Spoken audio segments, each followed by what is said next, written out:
16 orang penjual. Gerakan 16 orang naik. Di sini Jokowi mengatakan rombongan pendakiannya awalnya dia katakan 18 orang.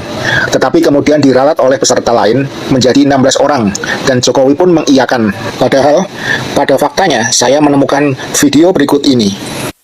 Perkenalkan, nama saya Damianus Joko Santoso, kuliah di Bingkai Jogja. Saya dari Fakultas Kehutanan Universitas Gadjah Mada, angkatan tahun 1980. Dulu sudah saya ambil gambarnya, sudah saya cetak, tinggal sekarang saya kolek. Apa ya, semacam rekonsiliasi politik lah, karena warna angkatan kami ketika masuk itu amat kental dengan masalah politik ya. Ada merah, ada hijau. Nah, ketika Kerinci ini saya menganggap ya seperti sebuah rekonsiliasi di mana antara merah dengan hijau itu nyatu, sudah nggak ada dekat lagi. Dari kelompok-kelompok itu menjadi bersatu, kita membuat satu momen adalah pendakian Gunung Kerinci dalam rangka observasi itu.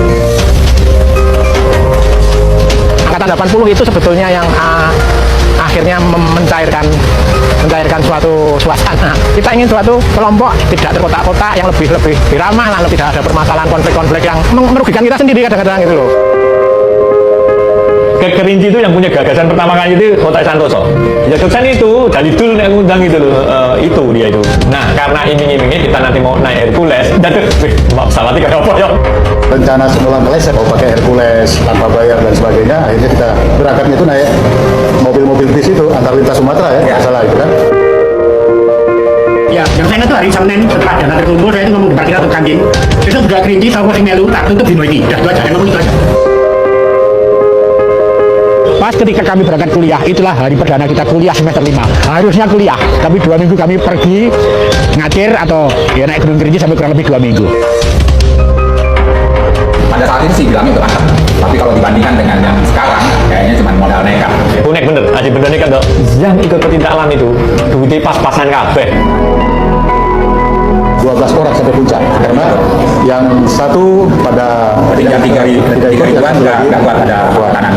Nah, di sini bisa kita dengarkan penjelasan bahwa jumlah rombongan ekspedisi Gunung Kerinci dari Mapala Silvagama hanya berjumlah 13 orang, bukan 18 atau 16 orang. Jadi, siapakah yang berbohong? Jokowi atau orang-orang dalam video ini? Yang kedua, kita simak video berikut ini. Jadi, semuanya berangkat dari sini maju ke Jakarta, ganti ke Jakarta pada 2 hari Trans Sumatera dan kita akan 2 hari maju ini produksi semuanya termasuk yang aktif Pak, termasuk yang aktif itu sudah masih gak terus sampai Padang, nginep sehari dan nanti lagi ke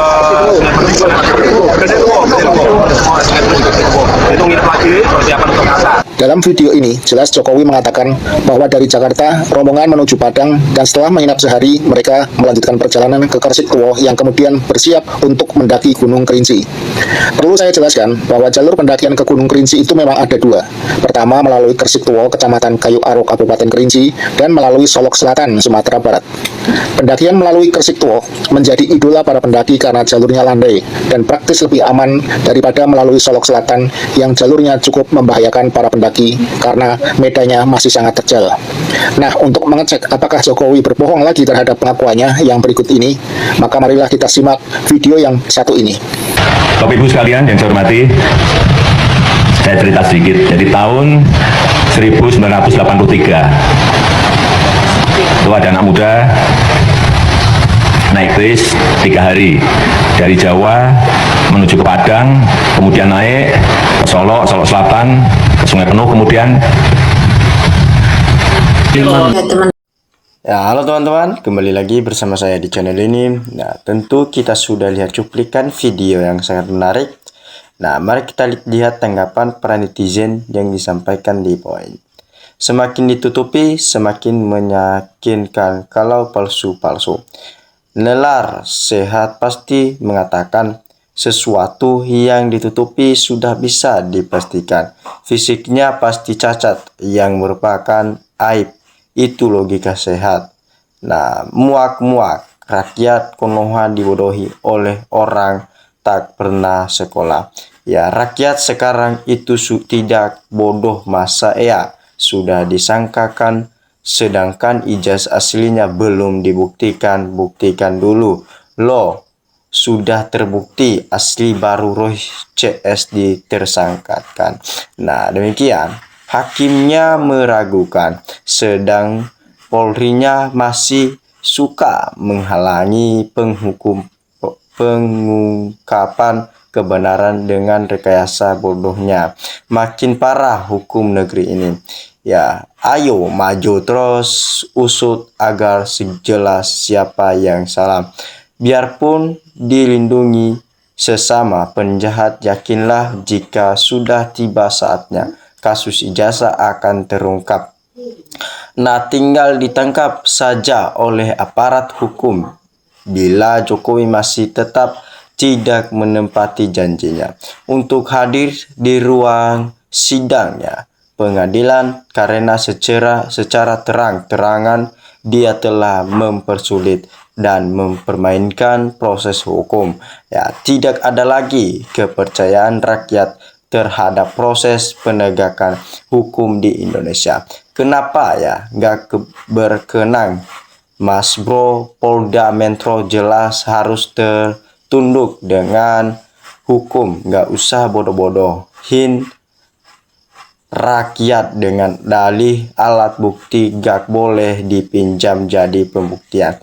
Harusnya Pak si mendukung dengan segera mungkin membawa clue emang ada dan asli. Nah, saya pikir Roy CS orang cerdas ya, bukan orang sembarangan.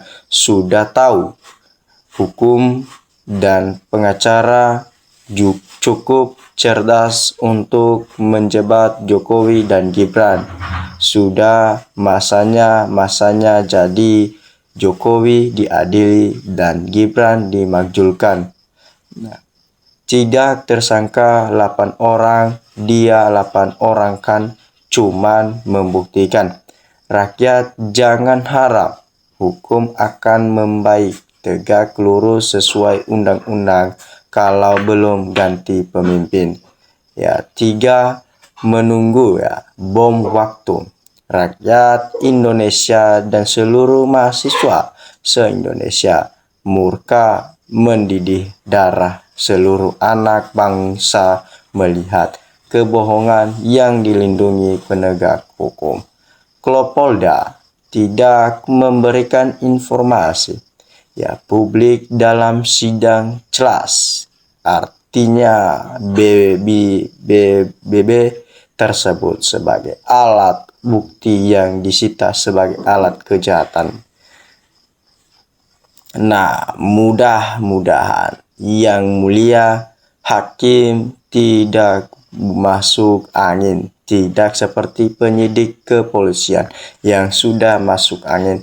Mulyono sudah menyuap namanya jadi Joko Widodo sebagai penyesuaian dengan ijazah presiden, padahal Mulyono itu namanya sebenarnya lanjutkan terus berjuang untuk membuka tabir yang selama ini terpendam. Nah, Polda Metro Jaya tidak memberikan ijazahnya Jokowi yang disita atas permintaan Hakim Perdata. Celas MK Polda Metro Jaya sama dengan menghalangi proses hukum di persidangan celas di Surakarta.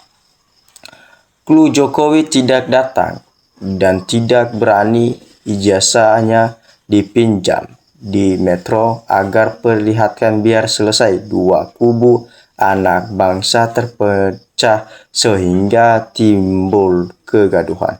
Ya, demikian. Yang harus didahulukan itu pembuktian ijazah di pengadilan, bukan malah balik menuduh dan aneh.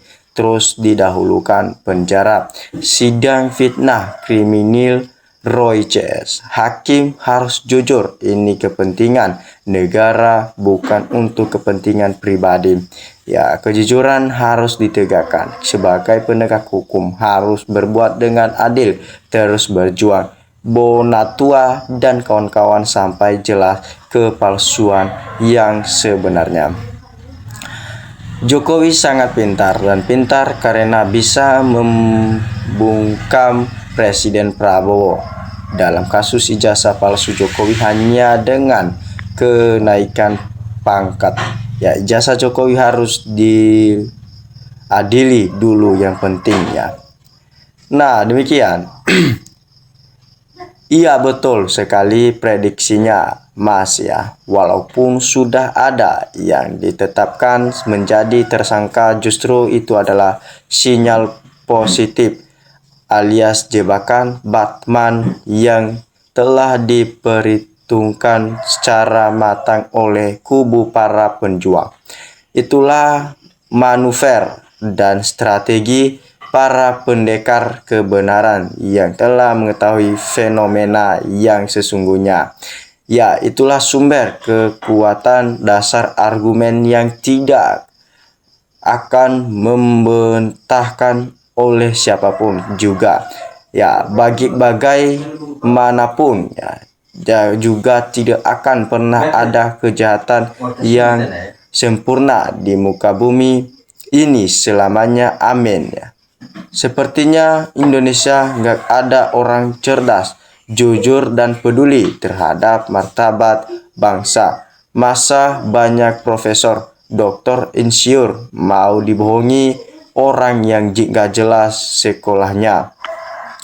Nah, apa salahnya ditampilkan ijazah yang dipegang Jokowi dibuktikan di pengadilan secara langsung oleh Jokowi sendiri. Jangan selalu pengacaranya terus ya, karena merasa banyak uang bisa bayar pengacara dan negara harus hadir. Nah, hanya satu orang tiap hari bikin repot. Lahula ya. Demikian, lihat instansi hukumnya. Kita tersangkar ya oleh kepentingannya masing-masing dan presiden yang memimpin kontribusi bisa berbuat apa-apa karena tersedia. Nah, dah jelas semua masalahnya. Jangan dibuat berlarut-larut. Nanti para termul akan membuat strategi baru di negara, berbagai cara seret ke pengadilan semua orang-orang itu. Ya, demikian penjelasan saya teman-teman. Ya, salam dari NKRI, harga mati.